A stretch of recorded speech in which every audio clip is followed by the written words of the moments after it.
ডাল মে কুছ কালা হয়ে গেল না? ডাল মে কুছ কালো হইলে আমগো কি আমগো পকেট তো স্বাদ হইব আর পকেট স্বাদ হইলে বাট আমরা ডাল খেতে যাবো কি লেগা আমরা মোরগ পোলাও খামো কাচ্চি খামো দেখ তুই যেটা ভালো মনে করস কর।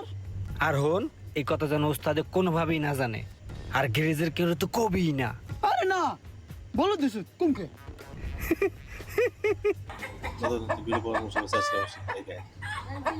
এলো চাবিটা মালিকটা দিয়ে আর বকশিসটা নিয়ে আয়। ভাই কাজ কমপ্লিট। আর হলো স্যার ওই গ্যাসের একটু সমস্যা ছিল ওইটা দুই বন্ধু বুদ্ধি করে ঠিক করে দিছে একদম ক্লিয়ার। এখন এখন স্যার একটু বকশিস যদি দিতেন আর কি। ইঞ্জিন ঠিক হইছে? হ্যাঁ ইঞ্জিন তো পুরো মাখন, কোনো শব্দ নাই। সবকিছু ঠিক আছে? হ্যাঁ 100 গাড়ি পুরো মাখন। এই নাও। এই তো মারত দিছে রে, ভরপুর দিছে। আসসালামু আলাইকুম স্যার, আয়েন।